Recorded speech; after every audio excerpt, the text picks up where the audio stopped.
dan saya masih sehat, anugerahnya diberi kepada saudara dan saya sehingga kita boleh beribadah di rumah Tuhan. Haleluya, mari kita menyediakan hati dengan sungguh-sungguh seperti rusa yang lapar dan haus akan air. Kiranya kita memiliki kerinduan yang sama akan kebenaran firman Allah. Mari kita berdoa bersama-sama. Bapa kami yang di sorga, kami sudah memuji dan menyembah-Mu di saat pagi ini dalam ibadah ini Tuhan. Satu hal yang kami sangat bersyukur kepada Tuhan, Engkau masih memberi kami kesempatan untuk boleh datang di hadapan hadirat-Mu. Kami sudah memuji dan kami sudah menyembah Engkau. Kami sudah memberi apa yang telah Tuhan beri kepada kami untuk kami dapat mendukung terus pelayanan pekerjaan-Mu. Saat ini juga Tuhan, kami sungguh-sungguh merindukan firman Allah. Kami merindukan roti kehidupan, air surgawi, yaitu firman Allah. Oleh karena itu ya Tuhan, tolonglah hamba-Mu ini, agar hamba-Mu ini mampu memberitakan kebenaran. Tidak ada yang salah, tidak ada yang menyimpang dari kehendak-Mu. Biarlah setiap perkataan bahkan pernyataan yang diucapkan hamba-Mu sungguh-sungguh berasal daripada-Mu dan sungguh-sungguh diurapi Tuhan. Sehingga setiap kami yang mendengar, kami boleh merespon dengan baik, kami boleh melakukannya di dalam kehidupan kami. Terima kasih Bapa, berfirmanlah Engkau, kami siap mendengarkan Engkau. Di dalam nama Tuhan Yesus Kristus kami sudah berdoa dan mengucap syukur. Haleluya. Amin. Amin. Silakan duduk Bapak Ibu jemaat yang terkasih. Saudaraku sekalian yang terkasih di dalam Tuhan Yesus Kristus, firman Tuhan hari ini saya beri judul hidup yang menyinarkan Kristus di tengah dunia. Ya, coba dibantu. Oh ya, ini mau ya. Oke. Saya ulang sekali lagi, saudara. Hidup yang menyinarkan, memancarkan Kristus di tengah dunia. Pembacaan firman Tuhan dari Injil Matius pasal yang kelima ayat 13 sampai ayat yang ke-16. Demikian firman Tuhan. Kamu adalah garam dunia. Jika garam itu menjadi tawar, dengan apakah ia akan diasinkan? Tidak ada lagi gunanya selain dibuang dan diinjak orang. Kamu adalah terang dunia.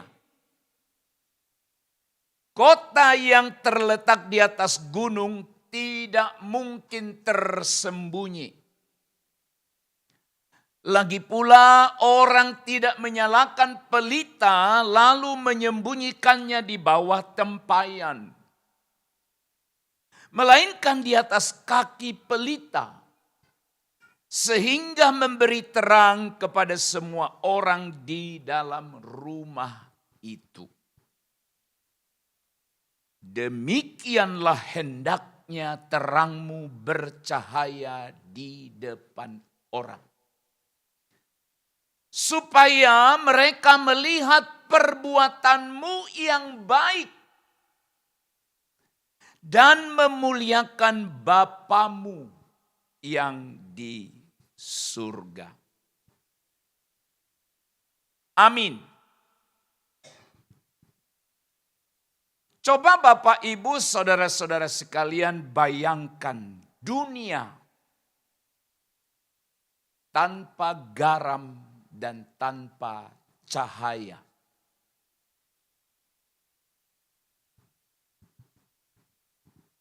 Makanan tanpa garam akan menjadi hambar. Dunia tanpa cahaya akan gelap atau kegelapan menyelimuti segalanya. Cobalah saudara bayangkan itu. Setiap kita pernah mengalami ini dua-duanya. Ketika seorang ibu memasak lupa memberi garam, lalu makan. Ketika dimakan terasa hambar. Juga ketika kita sedang berada di rumah mengerjakan sesuatu di malam hari. Sebutlah saudara sedang membaca. Sebutlah saudara sedang menonton misalnya. Tiba-tiba lampu atau listrik padam. Maka apa yang terjadi? Simak baik-baik hal ini. Maka saudara-saudara, demikian juga seharusnya. Tanpa kehadiran atau tanpa orang percaya yang sungguh-sungguh, yang sadar identitasnya sebagai garam dan terang, maka hilanglah rasa kasih. Hilanglah arah moral perbuatan baik. Hilanglah cahaya kebenaran. Saudara-saudara, saat ini dunia sedang kehilangan nilai-nilai rohani. Mulai pudar. Ya, mulai pudar. Orang Kristen sendiri mulai pudar. Badannya hadir di gereja, hatinya bukan pada Tuhan. Banyak bicara, tapi satu pun dari yang dipercakapkannya tidak dilakukan. Orang melakukan kejahatan dianggap hal biasa, saudara. Sekali lagi ketika seseorang melakukan satu kesalahan atau sebutlah tindakan berdosa, dianggap biasa. Ini menunjukkan garam dan terang dalam diri orang percaya mulai mengalami penurunan. Saudara-saudara, kita melihat di sini panggilan Kristus yang luar biasa. Panggilan Yesus berkata adalah, kamu adalah garam dan terang. Yesus berkata dengan otoritasnya sebagai Tuhan, kamu adalah garam dunia. Kamu adalah terang dunia. Saudara, ini perintah. Berarti ini bukan pilihan. Artinya pilihan kalau saya mau, kalau saya suka aku lakukan. Bukan pilihan. Tetapi menggambarkan identitas kita atau tanda pengenal kita setiap orang percaya. Perhatikan kata kamu di ayat ini. Kata kamu ditekankan kepada murid-murid Kristus, bukan kepada orang lain. Yesus tidak berkata semua orang adalah garam dan terang. Tidak. Tetapi Yesus menunjuk langsung kepada mereka dan berkata, kamu. Siapa kamu? Murid Kristus. Pertama sekali adalah ke-12 murid itu. Saat ini adalah setiap orang yang mengaku merasa murid Kristus atau orang yang percaya pada Yesus. Semua orang yang percaya, dengar, dipanggil untuk memberi rasa, memberi cahaya bagi dunia yang kehilangan arah. Dunia sedang membutuhkan karakter Kristus. Karakter Kristus itu meliputi kasih, meliputi kejujuran, keadilan, dan harapan di tengah kegelapan. Itulah yang ada pada Kristus. Maka untuk memahami, bagaimana kita dapat menyinarkan Kristus di tengah dunia. Sekali lagi. Bagaimana kita dapat menyinarkan, memancarkan Kristus di tengah dunia. Yesus mengajarkan dua gambaran. Dua gambaran yang sangat krusial, yang sangat urgent, yang sangat fundamental, mendasar sekali. Dalam hidup manusia, kedua hal ini sangat penting, yaitu garam dan terang. Mau masak apa, saudara? Semua bumbu boleh saudara siapkan dan masukkan ke dalam masakan saudara. Semua bumbu. Tapi tinggal yang satu ini tidak ada. Maka tidak terasa apa-apa. Bumbu-bumbu yang lain boleh tidak masuk. Tapi yang garam dimasukkan, kita bisa nikmati. Demikian juga halnya dengan terang. Berapa banyak di antara saudara yang ngomel. Di saat malam sedang asik, seperti tadi saya katakan, membaca, menonton, tiba-tiba padam listrik. Banyak yang marah, spontan marahnya. Ada yang maki, ada yang mengucapkan kata kotor dan macam-macam. Kenapa? Sangat penting. Garam dan terang. Mari kita lihat kenapa Yesus memakai kedua gambaran ini. Yang pertama, saudaraku sekalian, garam dunia. Garam itu memberikan rasa dan mencegah kebusukan. Itu fungsinya. Memberi rasa, yaitu rasa apa? Sedap, nikmat. Hal ini menunjukkan saudaraku sekalian bahwa kehadiran orang percaya itu yang sungguh-sungguh, kalau sadar identitas kita adalah garam dan terang, maka saudara-saudara kita seharusnya hadir untuk ini. Hadir untuk membawa atau menunjukkan atau berperilaku jujur. Hadir untuk menunjukkan kasih di tengah kehidupan yang sudah mulai memudar. Membawa keadilan, membawa damai sejahtera. Itu yang seharusnya. Maka saudara, mari kita sejenak mengintrospeksi, memeriksa diri kita. Apakah garam dalam diri kita masih ada?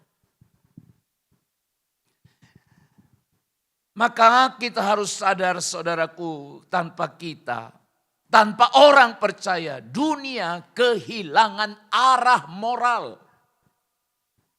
Arah moral itu artinya berperilaku seharusnya yang dikehendaki Tuhan, yaitu kebaikan.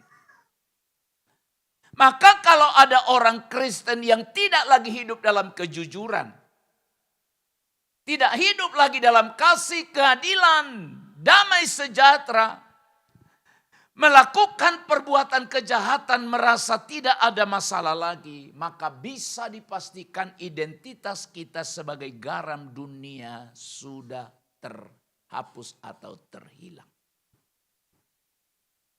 Kedua, garam berfungsi mencegah kebusukan. Saya masih ingat dulu sebelum ada kulkas di kampung ini. Karena di kampung pun sekarang, walaupun di kampung kami dingin, orang sudah pakai kulkas juga. Mungkin sebentar lagi pakai AC dia untuk hidup style kota. Nah tapi saudara-saudara, saya ingat dulu begini. Dan saya belum paham itu pada masa itu. Kalau ada daging lebih, artinya didapatkan atau diperoleh dalam jumlah yang cukup banyak. Maka supaya daging ini bisa bertahan lama, artinya tidak bau, tidak busuk dalam 2-3 hari atau bahkan 1 minggu. Saya ingat dulu daging itu dilumuri dengan garam sebanyaknya. Lalu digantung. Itu artinya mencegah kebusukan. Saudara-saudara, garam itu menjaga daging supaya bertahan, tidak cepat busuk. Ketika Yesus berkata, "Kamu garam dunia," berarti kita harus juga datang berada di tengah dunia ini. Mencegah, memperlambat kebusukan. Kebusukan itu bicara moral, kehidupan berdosa. Apa contohnya? Ketamakan, kebencian, korupsi. Maka kadang-kala saya menilai kalau ada baru-baru ini ada pejabat yang diberhentikan, dipecat karena korupsi. Namanya saja yang saya perhatikan. Saya enggak selidiki yang lain. Namanya ini dari segi nama ini sepertinya orang Kristen. Bagi saya, dari segi nama, entah siapapun yang baru-baru ini saudara tahu itu. Saudara, berarti dia kehilangan garam. Di tengah kejahatan, dia ikut jahat, berarti garamnya tak berfungsi. Saudara, sederhana sekali ketika Yesus bilang kepada murid itu, "Kamu itu garam." Dengan kata lain, saudara, kita harus berani melawan dosa. Meskipun kita minoritas sedikit. Itu makna yang mendalam sekali. Lalu saudara-saudara, ayat itu berkata, jika garam kehilangan rasa, maka saudara, yang pertama tentu kalau garam sudah kehilangan rasa, identitas kita sebagai murid Kristus itu juga hilang. Jika garam menjadi tawar, disebut tak berguna lagi. Apakah hidupku masih berguna di tengah masyarakat di mana aku ada? Perlu kita renungkan ini Bapak, Ibu.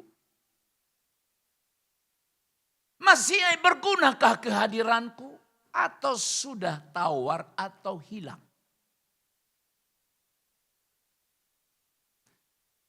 Hidup percaya atau hidup orang percaya tanpa pengaruh rohani, berarti kita kehilangan identitas kita sebagai Kristen sejati. Jangan ikut-ikutan Pak. Itulah fungsi kita. Membawa pengaruh Ketika saudara ada di sebuah komunitas, sebutlah komunitas itu menjauh dari kebenaran ini, maka saudara seharusnya dan saya tidak boleh ikut dengan pola hidup itu. Seharusnya kita yang mengubah mereka. Berarti kalau kita tidak bisa mengubahnya lagi, kita sudah kehilangan identitas. Saudara-saudara, dari pemahaman ini kita memperoleh pengertian. Garam itu adalah lambang perjanjian kekal. Saudara nanti bisa baca Bilangan pasal 18 ayat 19. Hidup berakar pada hubungan setia dengan Allah. Itulah garam. Oleh karena itu saudaraku, kita harus tetap tinggal di dalam Kristus agar tetap asin dan berdampak. Tapi kalau saudara puas ya udahlah Pak, terlalu jauh. Yang penting selama hidup bisa menikmati kesenangan, makan, minum, fasilitas bisa dinikmati. Kesenangan kesana kemari bisa diikuti. Itu bukan panggilan kita Bapak Ibu, bukan. Itu panggilan orang yang tidak mengenal Tuhan. Jika garam kehilangan rasa, garam itu dibuang karena nggak ada fungsinya. Mari kita tetap tinggal dalam Kristus agar tetap asin atau tetap membawa pengaruh berdampak baik. Haleluya. Saudara sekalian, sebagaimana garam memberi rasa dan mencegah kebusukan, maka demikian pula terang kita berperan mengusir kegelapan. Jika garam berbicara tentang pengaruh di dalam, maka terang berbicara tentang kesaksian yang tampak di luar. Itu sebabnya Yesus melanjutkan dengan berkata yang kedua, kamu terang dunia. Terang dunia menyinarkan Kristus di tengah kegelapan. Menyinarkan, memancarkan Kristus di tengah kegelapan. Terang itu berfungsi untuk menerangi. Berfungsi untuk menerangi. Apa yang harus kita terangi bukan terang yang dimaksud ketika padam lampu badan kita memancarkan cahaya, tidak. Tetapi kegelapan yang dimaksudkan di dalam Alkitab adalah melambangkan dosa dan kebodohan, kematian rohani. Sekali lagi, kegelapan itu bicara mengenai pola gaya hidup moral. Seperti tadi saya katakan, dosa dianggap biasa. Pelanggaran-pelanggaran dianggap biasa. Itu namanya kegelapan.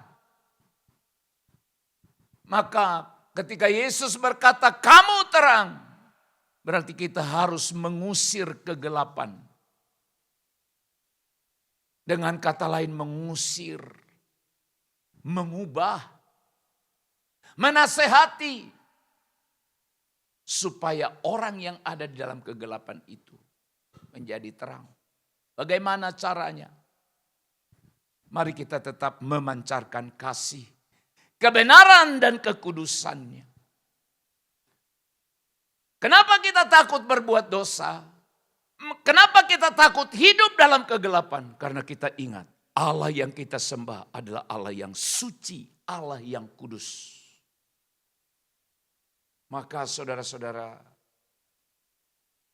Inilah yang disebut dengan kesaksian melalui perbuatan. Selain menerangi, terang itu berfungsi menuntun. Menuntun. Ya mungkin kalau kita ada di kota sekarang ini tidak terlalu masalah berjalan di malam hari. Tapi bayangkanlah ketika saudara dulu ada di kampung saudara, di mana waktu itu belum ada listrik. Ada saatnya malam itu seperti pekatnya luar biasa, gelapnya. Jangan di waktu bulan. Makanya kenapa di kampung itu menjadi ada kehidupan yang menyenangkan. Yang di kota kita tidak dapat itu. Saudara masih menikmati bulan enggak di kota? Bulan dari langit maksudnya, bulan. Masih menikmati enggak? Enggak. Mau bulan mau tidak bulan sama saja. Karena selalu ada terang. Tapi kalau di kampung, saya ingat masa anak-anak. Waktu masa bulan purnama. Kami anak-anak itu bermain di halaman. Macam-macam permainannya di malam itu karena terang. Sehingga kita mau kemana pun bisa. Tapi di kala bulan atau ya terang itu tidak ada di malam hari, kita sulit berjalan. Maka harus ada obor, harus ada senter, dan harus ada penerang-penerang lainnya yang harus kita bawa. Apa maksudnya itu, saudara? Kenapa kita dipanggil? Dan Yesus berkata, kamu terang. Berarti kita yang harus menuntun orang ke dalam kebenaran. Jangan tuntun kepada kegelapan, maka kita sama-sama hidup dalam kegelapan. Perbuatan baik yang kita lakukan adalah karena Allah yang memerintahkannya. Bukan karena muatan-muatan yang lain, tapi karena Allah. Oleh karena itu saudara-saudara, sebagai refleksi teologis, refleksi Alkitabiah dalam hidup kita. Terang itu melambangkan kehadiran Allah. Maka ketika Yesus berkata kepada para murid, kamu adalah terang dunia, ia sedang menyalurkan identitasnya. Maksudnya menunjukkan apa yang ada pada dirinya, pada diri Yesus kepada murid-murid itu. Karena Yesus berkata, akulah terang dunia. Akulah terang dunia, kata Yesus. Sekarang dia berbalik dan berkata, kamu adalah terang. Berarti dia, Yesus, menyalurkan identitasnya sebagai terang dunia kepada murid-muridnya, kepada kita sebagai orang percaya. Ini bukan sekedar tugas, melainkan identitas baru kita. Identitas itu artinya tanda pengenal. Bukan tugas sesekali, artinya hari ini boleh menjadi terang, besok tidak.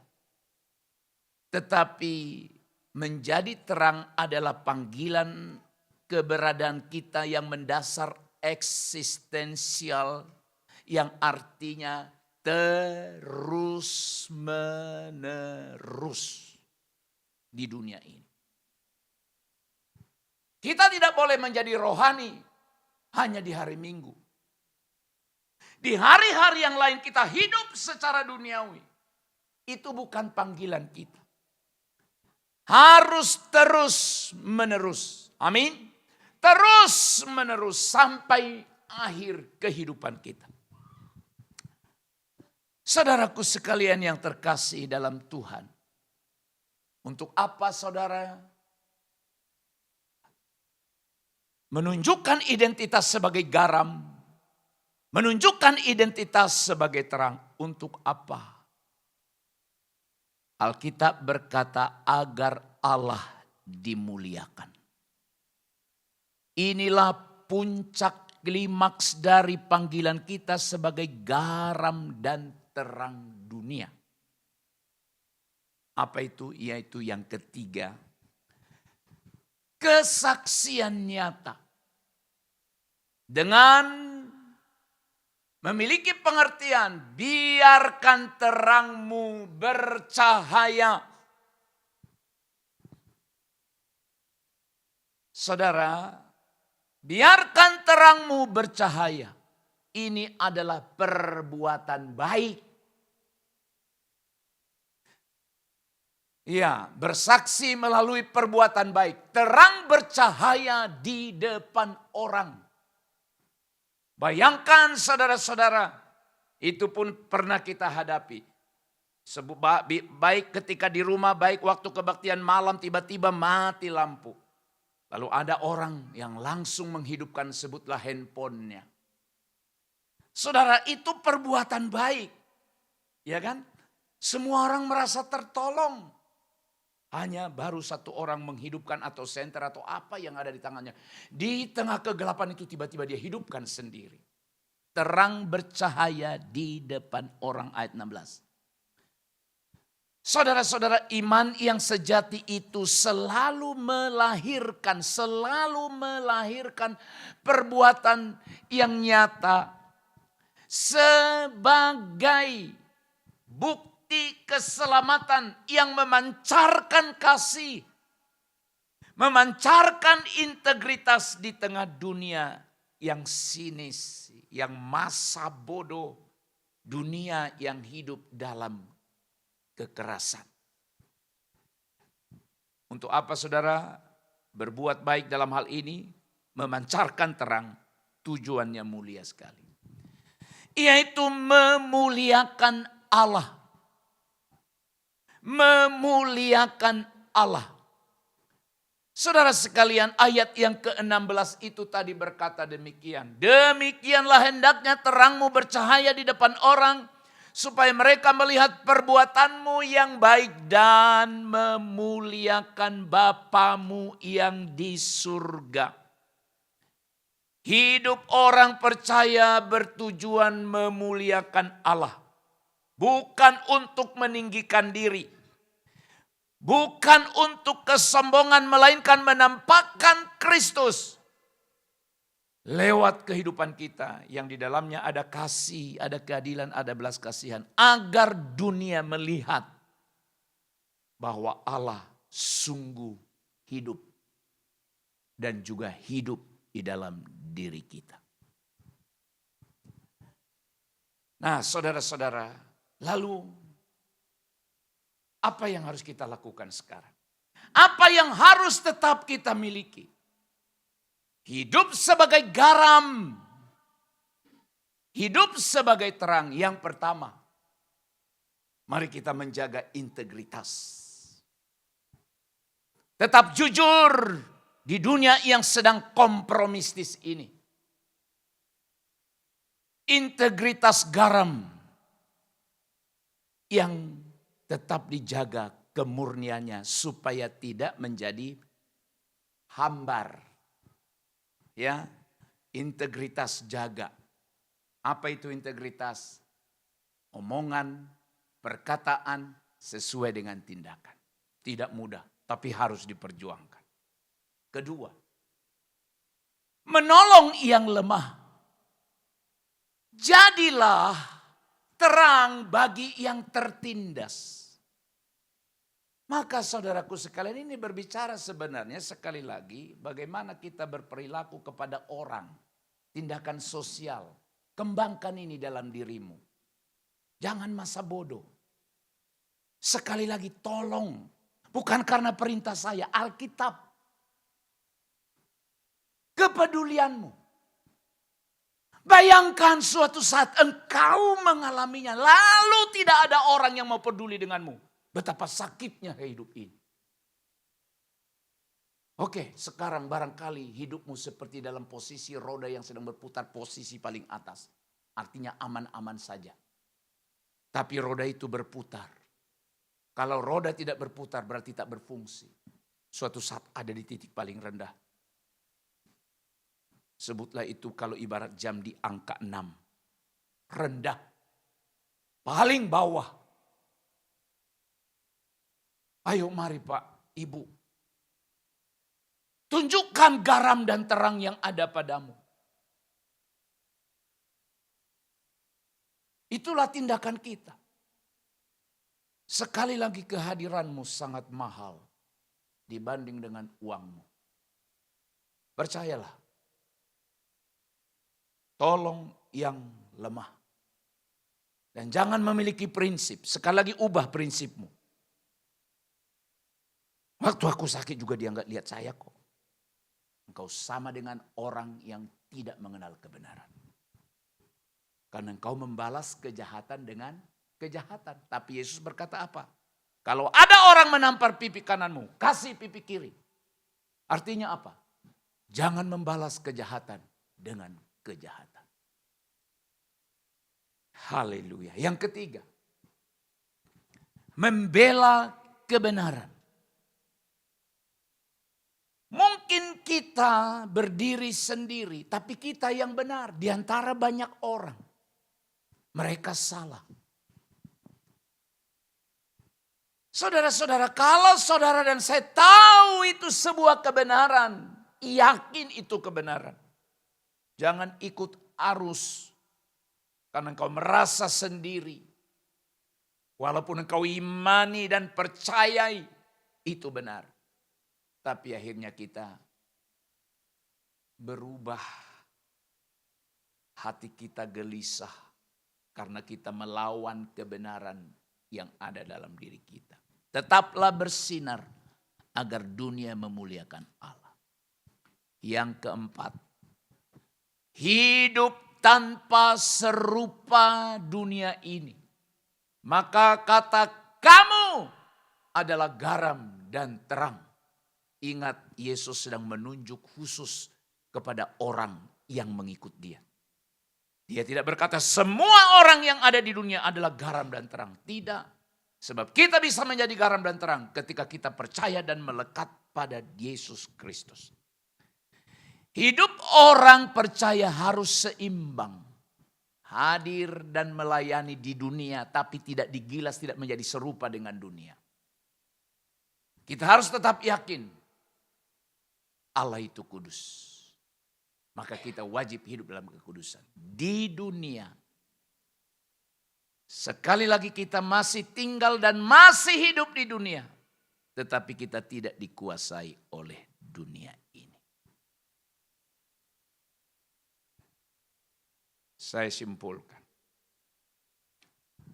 Menjadi garam dan terang artinya menjadi kehidupan yang berdampak. Berpengaruh. Sekali lagi garam bisa memberi rasa, mencegah kerusakan moral.